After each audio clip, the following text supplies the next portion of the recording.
Oke ya, selamat siang semua. Kita mulai pelajaran hari ini ya. Ini masih lanjut dari yang kemarin, yang pembahasan soal UN. Nah, kemarin kan baru sampai nomor 23 ya, berarti kita lanjut sekarang ke nomor 24. Nah, kita lihat di sini. Ini udah masuk lagi pelajaran kelas 12. Kemarin kan yang koligatif ya. Ini sekarang udah masuk ke elektrokimia. Yang ditanya, tentukan bilangan oksidasi belerang, berarti belerang itu adalah S ya. Dalam aluminium sulfat Al2SO4 3 kali dan ion SO3 2- berturut-turut adalah berapa? Berarti kita yang pertama dulu nih. Yang si Al2SO4 tapi 3 kali. Nah, kita kan pengen mencari nilai belerangnya aja. Nah, kalau kita nyari belerangnya aja, kita bisa ambil dari yang SO4-nya aja. Masih ingat nggak kalau SO4 muatannya berapa? SO4 tuh muatannya berapa total?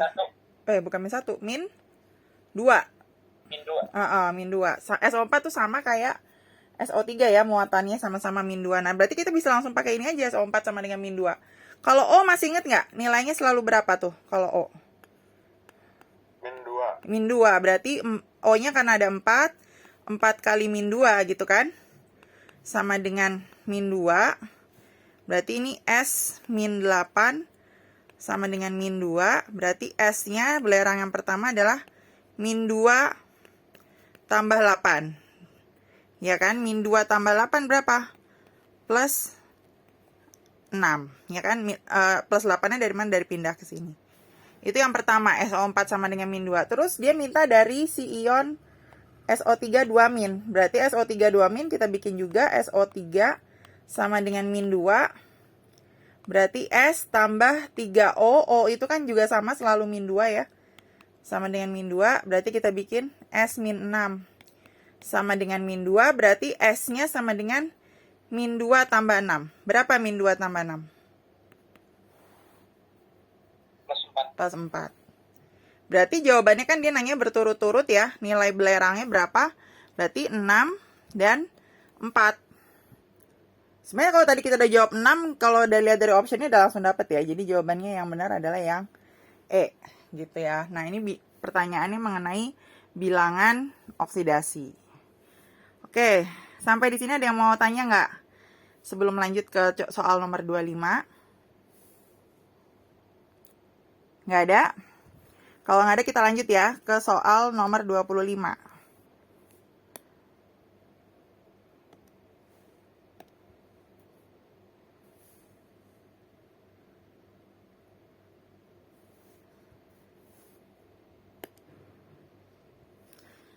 Oke, soal nomor 25 kita lihat di sini ada baterai nikel. Pokoknya intinya reaksinya ini ya. Ini sudah tulis ulang reaksinya di bawah. CD plus NiO2 jadi 2H2O. Terus selanjutnya CdOH 2 kali ya. Plus NiOH 2 kali.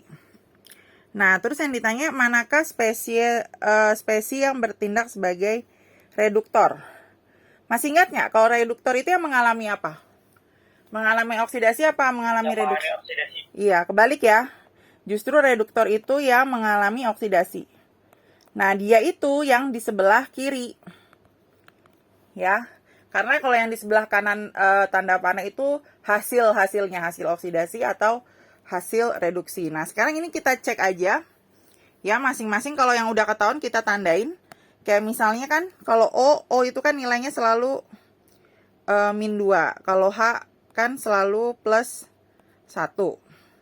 Nah, kalau NiOH 2 kali, ya, NiOH 2 kali kan berarti Ni tambah 2OH min, OH sama dengan 0, di mana OH itu muatannya selalu min 1, ya, berarti Ni-nya adalah plus 2. Jadi pertama kan langkah pertama kalau kayak gini cari semua nilai biloxnya. Sama kayak yang ini juga, O-nya selalu min 2, H-nya selalu plus 1, CD-nya Berarti kasusnya sama kayak NiOH 2 kali ya, karena dia modelnya sama. Berarti kita nggak usah hitung lagi, CD-nya berarti di sini juga plus 2, karena OH itu kan selalu min 1. Ini juga yang udah pasti, kita tulis O itu selalu min 2, H itu plus 1. Nah, di sini di NO di sini selalu min 2 juga. Nah, berarti kita hitung untuk NiO2 berarti Ni plus 2 kali, karena O selalu min 2, 2 kali min 2 sama dengan 0, berarti Ni-nya adalah plus 4. Ya kan? Di sini tulis plus 4. Nah, kalau sendirian, CD ini berarti biloxnya berapa? Masih ingat nggak? Kalau sendiri, nggak ada lain yang ada temennya. 0, betul. CD di sini, biloxnya adalah 0, karena dia sendiri ya, nggak ada temennya. Nah, kalau kita mau nyarinya yang mengalami oksidasi, berarti yang mengalami oksidasi berarti mengalami oksidasi itu berarti mengalami kenaikan kan ya. Nah, kenaikan bilox. Ya udah kita tinggal lihat. Kalau CD gimana? Dari 0 ke 2, naik atau turun? Naik kan? Ya, dia berarti mengalami oksidasi dia. Si CD, ya berarti si CD-nya itu karena dia mengalami oksidasi, dia adalah reduktor. Ya, karena mengalami oksidasi. Ya udah jawabannya ada CD-nya. Tapi kalau alasan yang D kurang tepat karena dia tulisannya penurunan. Harusnya kan CD itu disebut reduktor karena dia mengalami kenaikan bilangan saat oksidasi. Berarti jawabannya yang A. Gitu ya seharusnya. Nah, ini mengenai reaksi itu ya, redox. Ada yang mau ditanya? Nggak ada ya, ini diingat-ingat lagi rules-nya tentang bilangan oksidasi. Kita lanjut ke soal selanjutnya.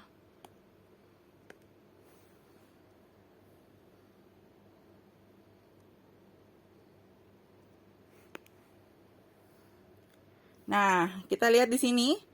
Ini mengenai reaksi ya. Reaksi elektrolisis, kita lihat sebuah cincin disebut dengan nikel dalam NiSO4. Berarti kita lihat ya, ininya adalah NiSO4. Menggunakan arus listrik 5 ampere, berarti I-nya sama dengan 5 ampere. Terus selama 1930 detik, berarti waktunya adalah 1930 second. Yang ditanya massa nikel yang mengendap pada cincin tersebut.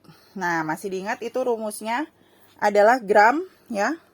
Untuk mencari massa itu gram sama dengan E kali I kali T dalam sekon per 96.500. Di mana E itu adalah AR per bilox. Nah, AR-nya kan 59.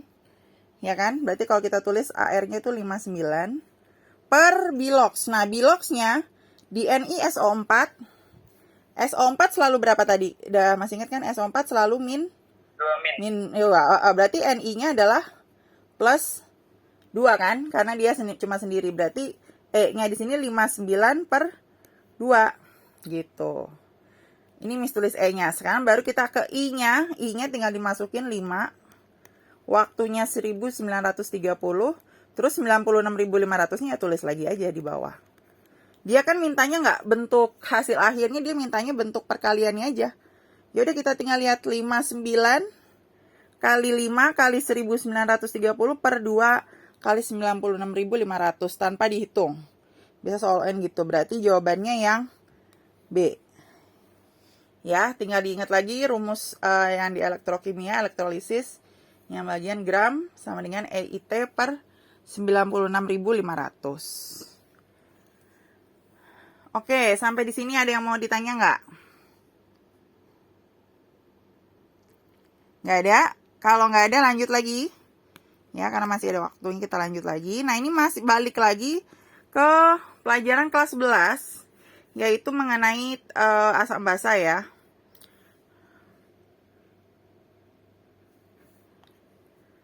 Nah, ini soalnya di nggak urut. Kita lihat sekarang nomor ini. Ini soal teori yaitu mengenai titrasi ya. Titrasi asam basa. Ya, titrasi asam basa itu adalah saat eh, salah satu konsentrasi dari asam atau basanya itu kita nggak tahu ya, di lab itu nggak tahu berapa.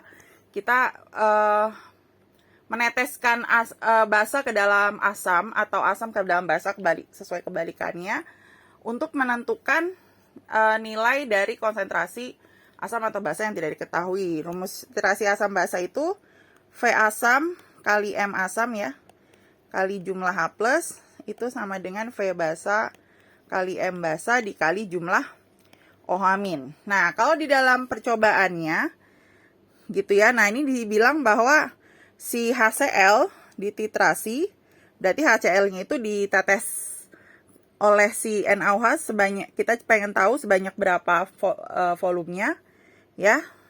Nah, kalau titrasi diberhentikan ketika larutan berubah menjadi merah muda secara tiba-tiba.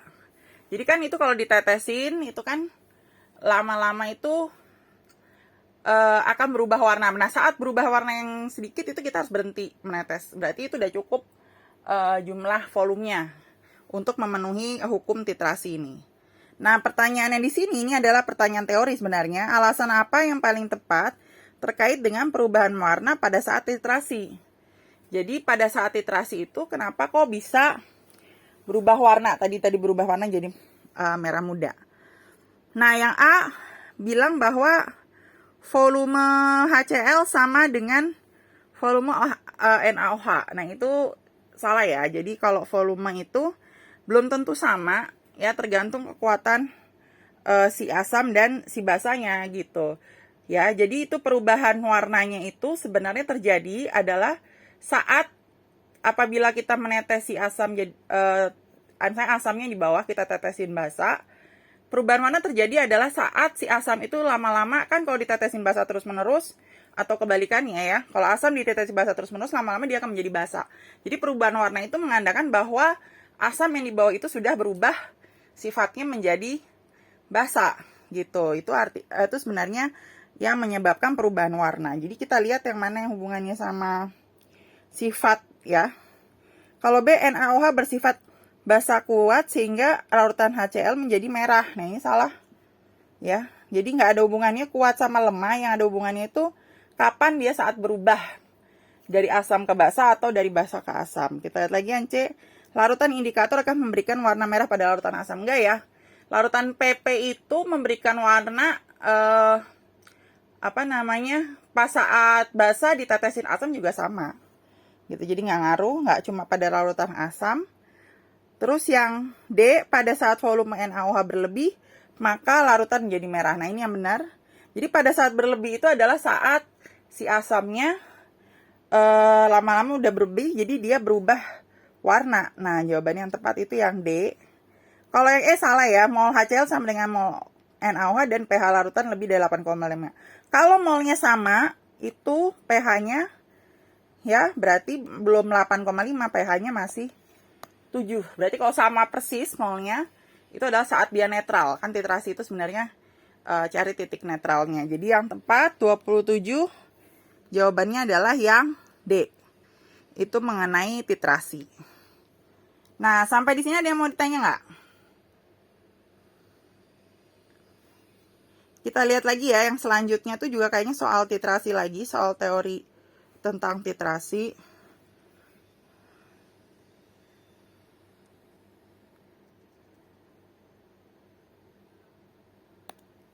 Nah, jadi di sini ada, percobaan titrasi itu seperti ini ya modelnya.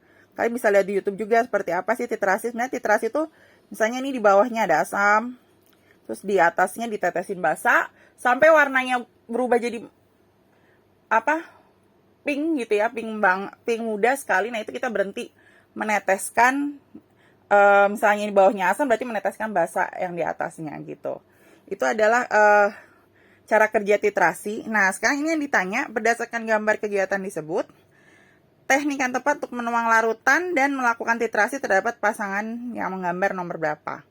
Nah, kalau untuk menuang larutan nih awalnya ya, sebelum, kan jadi isi yang nanti ini, yang si panjang ini ya, biuretnya, nanti kan diisi oleh basanya dulu. Nah, diisi basa sebelumnya harus pakai corong.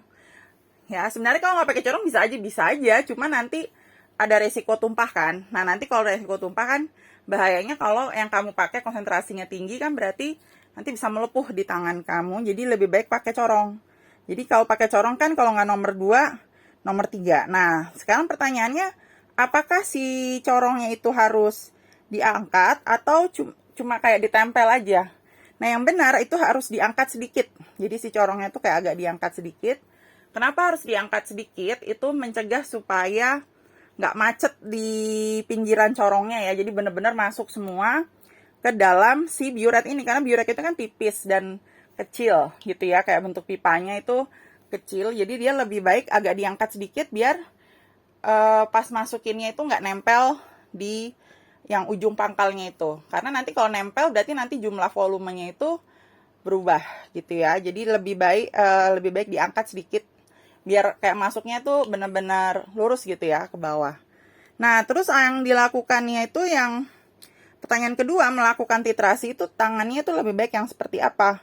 Yang ini, yang nomor 5 atau yang nomor 4 gitu. Yang lebih baik itu adalah yang nomor 4. Ini cuma lebih gampang aja. Jadi tangan kiri memegang yang si bawahnya itu, tangan kanan memegang kerannya. Jadi kerannya kan kita buka sedikit-sedikit ya, supaya netes ke bawah.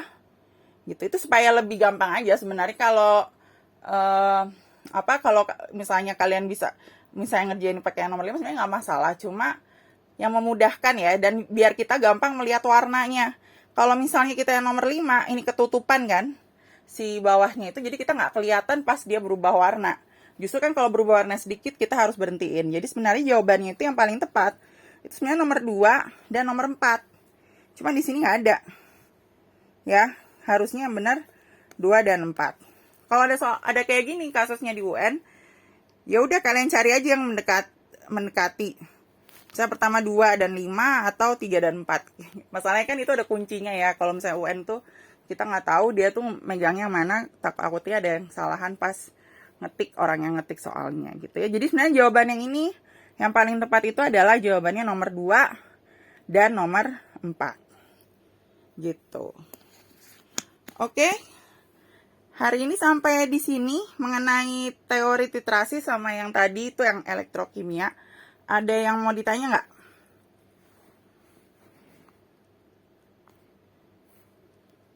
Oke, kalau nggak ada yang mau ditanya, berarti hari ini sampai di sini dulu. Nanti Miss update di grup ya, video dan tugasnya seperti biasa. Sampai di sini dulu. Selamat siang semua. Terima kasih, Mi. Yuk.